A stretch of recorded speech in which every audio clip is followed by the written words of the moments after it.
Hi and welcome to our short and sweet tour of the beautiful P&O Cruises Iona. So hold on tight, here we go.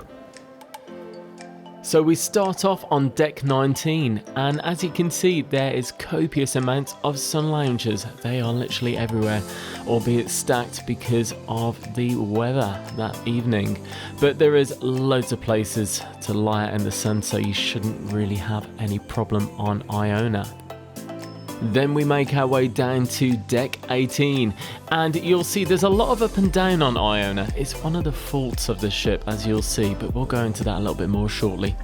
As you can see dotted around, we've got a couple of hot tubs as well as the entrance to the amazing Sky Dome. We will of course be showing you around the Sky Dome, but before we do that, we're going to stay midship and we're going to show you this little stairway here because it takes you back up to deck 19, up to a secret little sun terrace. Not many people know about this, but if it is busy because it's really sunny, this area tends to stay reasonably quiet, so it's a good place to know, just in case. Back down onto deck 18, we're going to walk along the promenade, and as you can see here, this is where you find the jogging track. There isn't normally sun loungers on it. I think they were just tidying up. It is normally kept clear, and you know what, it's a really nice jogging track, especially on a beautiful morning like this. And just around the corner, we've got the panorama pool. As you can see, this pool is absolutely stunning. Some of the best views on the ship here. And then as we swing around, you can see the panorama bar, which of course sells all of your cocktails, beers, wines, you name it, they've got it. Well, more or less anyway. Now, we'll stay at the aft of the ship, but going back up to deck 19, like I said, this ship goes up and down, especially on the upper decks. You do get used to it, but it can be a little bit confusing. So this is a sports arena, which is great for playing football, basketball, tennis, that kind of thing. And also just around the corner, you've got these handy little nets. So if you want to play a spot of golf, or if you want to try your hand at a little bit of archery, it's all there for the taking, and it's all included. It's completely free. You don't have to pay, which is always good. It doesn't normally look that messy, by the way. It was just a particularly windy morning. As you can see, we are making our way back down deck 18 and we are in the splash zone. This is a really nice area for the kiddies, especially on a warm day. Then as we walk along the deck, we make our way back to the middle section of the ship towards the Sky Dome. And as we turn this corner, you'll see a set of steps going down to deck 17. If you wouldn't mind giving this video a big thumbs up if you're enjoying it, we'd really appreciate it. As you can see, there are more hot tubs as well as plenty of places to sit down. And believe it or not, as we head forwards, there are more steps. Yes, we go back up to deck 18, and this will take us to a couple of the really nice features of the ship, so it's important we don't miss out on this. So ahead of us, we've got the retreat. So the retreat is a paid for area. It's a private area with lots of deck chairs, loungers, there's a small menu, drinks, that kind of thing, and it's a pay per day activity. If I remember right, it's around £40 per day, but that price can vary dependent on your sailing. And now we have the beach, coma, swimming pool and bar.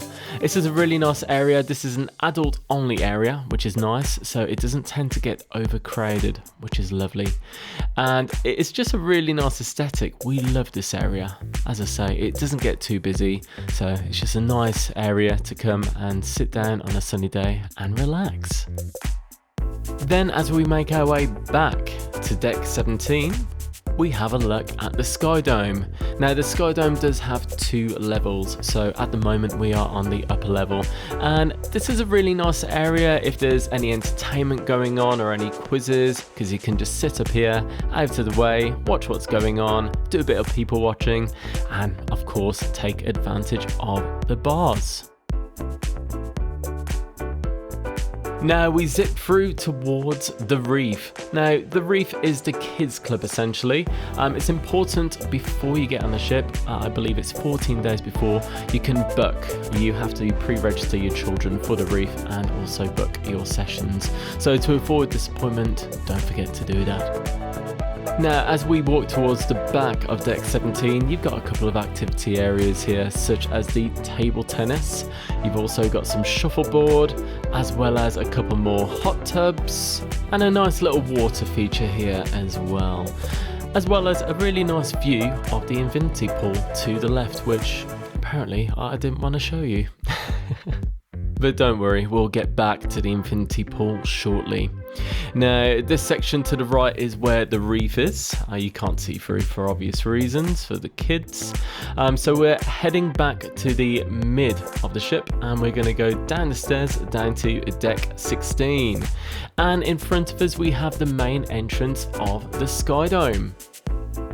Now to the left you have some toilets as well as some stairs taking you to the upper part of the Sky Dome, and as you can see it's a bit of a spectacle. It's a really beautiful place to come and chill out. There's a lot of seating available here as well as a couple of bars. We've got the Laguna bar here, as well as Sundays just here around the corner. They do some amazing ice cream. It is worth noting that this is an extra charge. I believe it's around $2.50 for a single cone. It's well worth it. It's very, very nice. Then we have Taste 360, which does things like hot dogs, street food, pizza, burgers, that kind of thing. It's really good if you just want a little bit of munch on the go. And now we are going to head towards the aft to show you what else deck 16 has in store. Now, this is the beach house. So this is an a la carte restaurant. In the day it's part of the Horizon buffet, but in the evening it transforms into the beach house, and they have a really nice menu.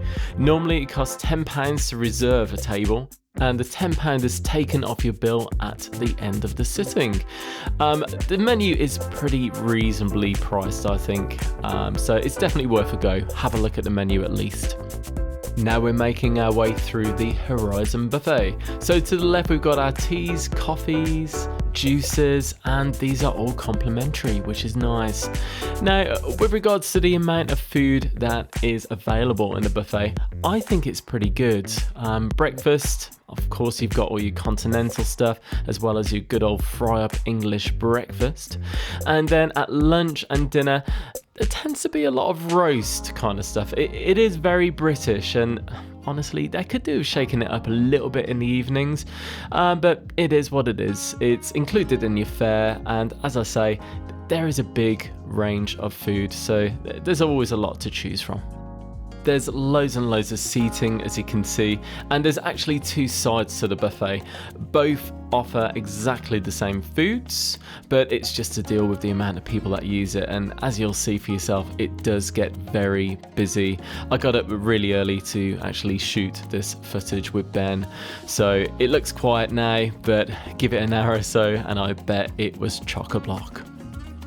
So we are making our way to the infinity bar and pool as promised. So this is a really beautiful pool, and as you can see it is an infinity pool. You've got a little paddling area for the kiddies as well, and you can see the bar there in the background, which does also serve coffee. So if Vistas, which is found in the atrium, is busy, it's worth bearing in mind that you can get coffees from some of the other bars too, including the infinity bar. Now look at this view. It is absolutely stunning, isn't it? I love an aft view. It's one of the best things about cruising. But hey ho, I said this was short and sweet, so let's get on with it.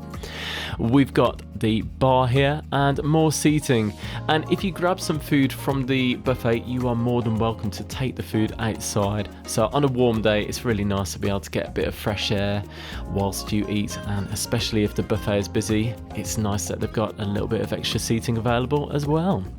Now there is another side to deck 17. Rather annoyingly, you have to go downstairs to deck 16 and then go to the after ship, take the lift or the stairs up to deck 17 to get to this area. Now you've got the Ivory Suite here. This is used for weddings and that kind of thing. It's quite a nice little space, isn't it? And then just opposite, if you want to go posh, we've got the Epicurean restaurant. Now we tried this for the first time a couple of weeks ago on Arvia, and it was beautiful, to be honest. The setting's gorgeous, so if you want like a proper date night, especially if you're celebrating a birthday or anniversary, we'd really recommend this restaurant. It's very, very nice. A little bit pricey, but worth it in our opinion. Then you've got the Crow's Nest Bar and Lounge, and this is where you get the views, to be honest. You know, if you want to get a good view of the port that you're into, this is a great place to come and chill and either have a coffee or a glass of wine, or just to simply relax, sit back and enjoy some nice piano music. There is a hidden little staircase as you come out the Crow's Nest to the left, as you'll see. It's a little spiral staircase which takes you back up to deck 18 to the Beachcomber Pool and Bar, the Retreat and also the Sun Terrace. Now, between decks 9 and 15 it's just cabins, so we've obviously skipped that and gone straight to deck 8. So we find ourselves now midship at Sindhu. So Sindhu is an elevated Indian cuisine restaurant, and it's worth noting that it is a la carte, so it's not included in your cruise fare, but we think it's worth a go. Hit and miss, but sometimes we like it, sometimes we don't. Anyway, moving on to the quays. So we've got hook, line and vinegar for your fish and chips, fusion Asian kitchen for the likes of katsu curry, and then at the end we have the boardwalk diner, which is good for burgers. And as you can see, they also do breakfasts as well, and we cannot recommend that enough. It's a nice quiet area generally, a lot quieter than the buffet, and we find the food better there too. Now we're in the clubhouse. Now the clubhouse is really good in the evenings. There always tends to be something going on, whether it's a bit of disco music or if it's the in-house entertainment with the pools, and sometimes they also have comedians and bands on as well. Now we are in the Sunset Bar. Now this is a must if you've got a sail away, especially if you're in somewhere like Norway. You get some of the best views, as well as a really nice bar and also a couple of really big hot tubs. Now we're making our way along the deck at record pace, as you can see, and we're making our way into the atrium. So we're on deck 8 still, and this part is the Keel and K restaurant. It is a la carte, so you do have to pay per plate, as it were. It's not included in the cruise fare. But last time we went there, we had a really good time, so it's worth a look. And then we've got the sweet shop. So if you feel like some sugar on your cruise, that is the place to head to, as well as Ripples. Ripples do some really nice ice cream, similar to Sundays, I believe, if I remember right. Now we are making our way down to deck 7, and we are whizzing past a few shops, which we'll go past again shortly. Now we are heading in to the casino. Now, as you can see, it's not the biggest casino in the world, but you know, it does what it says on the tin. It's fun for a little bit of evening entertainment once in a while. Then talking of evening entertainment, you've got the Headliners Theatre. This is a beautiful theatre, and as you can see, there's ample seating, and there's actually 4 entrances, and there's 2 on the lower deck, as you'll see shortly. Now we're in Brody's, which is the onboard pub, and we really like it in here. They do regular quizzes, they have lots of nice beers, ciders, ales, that kind of thing to try. So if that's your thing, Brody's is definitely for you. And where they can, they do also tend to play the sport as well. Now, staying on deck 7 in the atrium, we have the Glass House. Now, the Glass House has lots of really nice wines, and they also have an a la carte menu. It's not included in the cruise fare, but you know, there's some really nice side dishes on there if you fancy a snack. And also, of course, we've got the reception area. So this is open 24/7. So if you need anything at all, go there and I'm sure they'll be able to help. And then you've got the photo hub. So on formal nights, that kind of thing, you tend to have photographers going around taking pictures. And if they've snapped a picture of you, that's where you'll find it. But those pictures do come at a charge, so just beware of that. Now we've got the loyalty and cruise sales desk, so if you've got any questions about where you stand on the loyalty tiers or if you want to book another cruise. And also behind that we have the shore experiences desk, so if you've got any questions about the excursions, that's where to head to. Then at the end of this corridor we have one of our main dining rooms, and this one is the Pearl restaurant.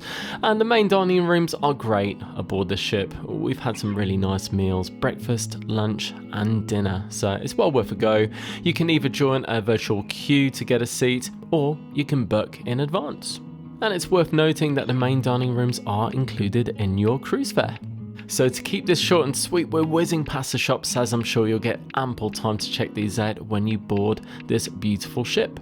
So we're going to make our way down the stairs now to deck 6, and as we turn a corner we come across the Ocean Studios, which is Iona's very own cinema. So it does have 4 screens and they tend to switch up the movies daily, which is awesome.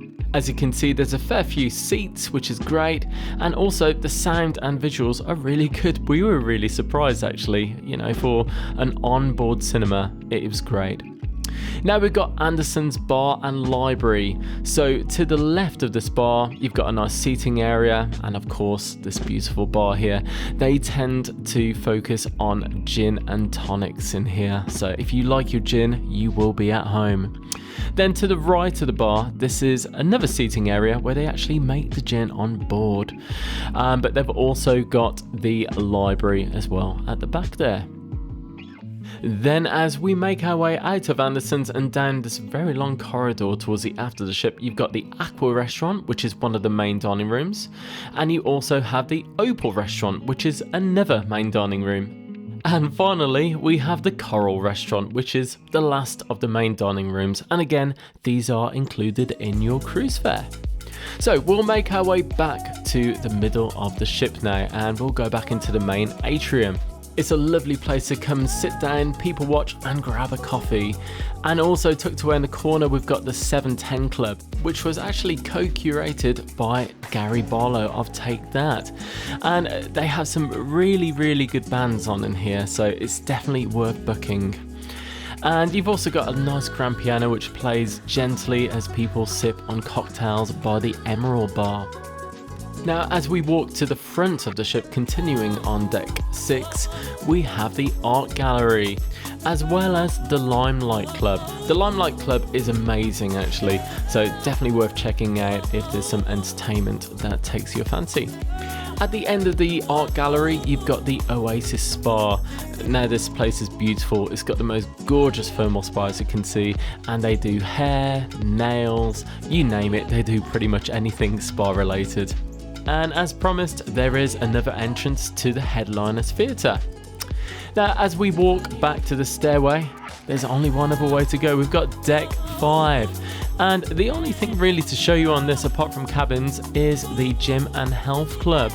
Now as far as ship gyms go, this is really good. It's open 24/7. It's worth noting that some activities aren't available during the evenings, such as heavy weightlifting or running on the treadmills because of the noise it could make to the cabins below.